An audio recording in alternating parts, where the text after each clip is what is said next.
Hello everyone and welcome to the second episode in my road to the Ginetta X finals. Last time we looked at how we could improve through different methods rather than braking, accelerating and all that good stuff.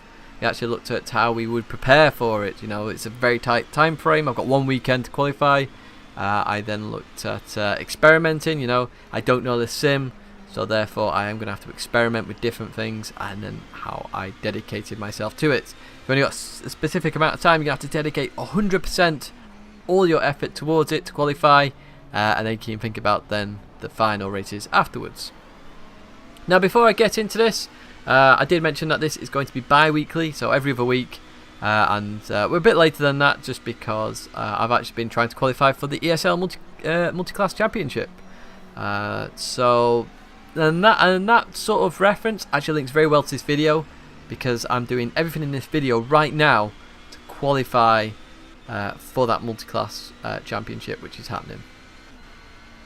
But this time, so I'm going to get onto this now. So this time we're going to look at how I prepared for races where I didn't fully understand how fast people would be. You know, I've never raced any of these guys, or actually how overtaking fully works in Project Cars.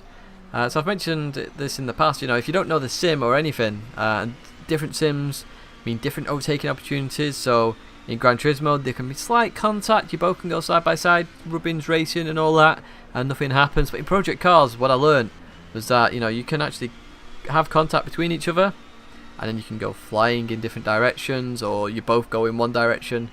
So that's always very interesting, and you can see some of the footage from the races in the background now throughout this video.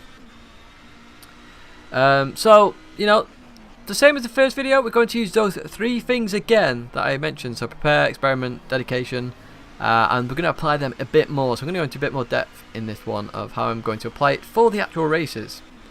So the first thing to note, actually, even before we get into that, is always have a nice break after going hard like that. So we've had a long weekend, 4 days of going absolutely ham at it. If you did those like 4 times a day, you know, sessions, you're going to be, you know, at the end of your tether, you're not going to be able to concentrate 100%. Have a break, have a rest. So I had about 4 days off, I think it was, after that, just to chill, relax, and then I can start focusing on the races. Maybe 4 days is a bit too much for some people. Maybe only 1 day will do, but always have a break. It's always worth doing, because nobody can go at it 100% of the time. It's just impossible. But once I've done that, I then had a look at how I could prepare for the races. So the nice thing I had in my back pocket was I already was up to speed at Alton Park. As I've mentioned, I had the endurance race in the McLaren beforehand, McLaren GT3. So I already knew that track very well in the GT3. I just had to learn the car, you know, the Ginetta GT3, and then also increase my pace fractionally. I'm going to, just in quote marks if you could see me, or so I thought, but I'll talk about that in the next video. Brands Hatch, a little bit more of a story, because obviously I do know Brands Hatch, but I've never raced it in Project Cars, and of course I don't know the car at the moment, so I had to do a bit of research on this. Now the nice thing about Project Cars on the PC, for example, is there's a nice lovely database with all the times that you can see in the background, so you can get a good idea of times and things like that, and you can identify the fast drivers and say, okay, yeah, they're going to be doing this sort of time, so I need to identify with that sort of time as well. So the times I was looking at for the 2 tracks was Alton Park.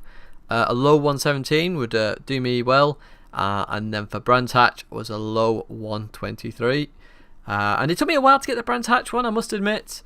So I started off with Alton Park, because if I know the track I can learn the car very quickly, because I know the capabilities of the track, I know most of the braking zones, I can just push the car a little bit more each time. But Brands took a few more hours, so because I was back at work at this point, it's just an hour a night just to get used to the cars and tracks again. But once I hit the 123s, I was fairly happy that my pace was pretty up there and I could do a good showing in the race. So I scheduled all that in, so, you know, over the next week after that break, up till about Tuesday, Wednesday of the week of the finals, I was just doing one track or the other. I then went to doing both tracks at the same time, so an hour at Alton, an hour at Brands, because obviously that's what's going to happen in the final. And then I sort of realised that I hadn't learned overtaking, so time to set up some races. So 100% AI, start from the rear and try and build your way through the field. Obviously 100% AI is very extreme sometimes. It can like absolutely knock you off flying, and it's very unpredictable. So I was about 2 seconds faster a lap than the AI at this point at Alton Park and Brands. So, you know, the pace difference is huge, so it's very unpredictable. And you sort of get to learn overtaking a bit better in that sense. So that's always worth doing if you have nobody to race.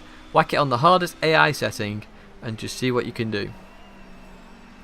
But with a few days before the tournament to go, so this is another preparing thing. So I've experimented already with you know, the AI and things like that. But a few days before the tournament, I actually realised I'd never actually done a start in Project Cars, a standing start, and that's what's going to happen in the race. So I had to go do a bit of research on YouTube, work out how to actually do a standing start, a good one in Project Cars. And turns out auto clutch, handbrake, whack it in first gear, full throttle, and that seems to be the best way.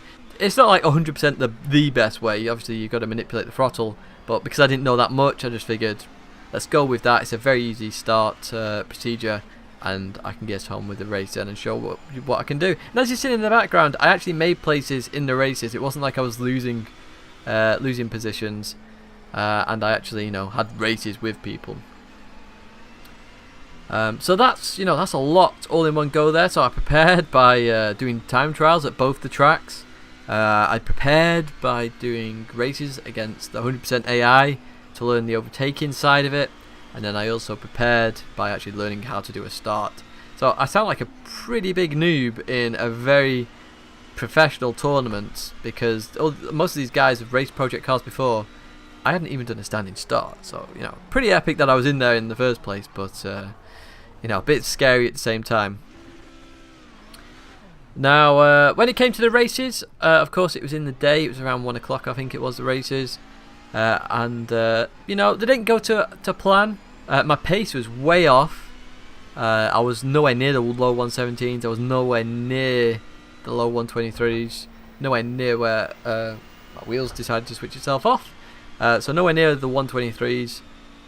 And I didn't know why. So in the next video, what we will do is we're going to have a look at why, because, you know, your post-race analysis is just as important. And you've seen this with Formula 1, you know, they go and have their engineer talk, whatever. What you look at after the race and say, why was I not as quick?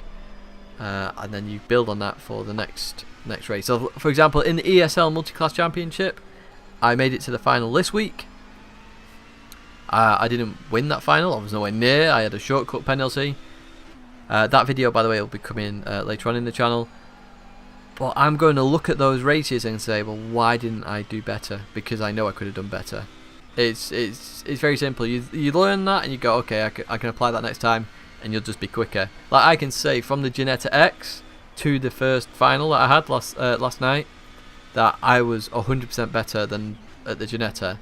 And it showed, because the drivers in this final were ridiculous. Not the Ginetta one, the ESL one. I mean, Bam Kaki had come over, loads of PC guys, Xbox guy, everyone was on there because it's only for PlayStation 4. But as I say, you've been watching a lot of the racing in the background, and it's been mainly about preparing and experimenting, learning what to do for the race, you know, identifying what times you need, making sure you're getting those times, making sure you understand that it's a race at the end of the day, so you're going to have to learn how to race, and also how to do a standing start, which is a bit more of my own little thing. So in the next video, as I say, we will look at the post-race analysis and why it didn't go according to plan. So thanks very much for watching, and I will see you next time.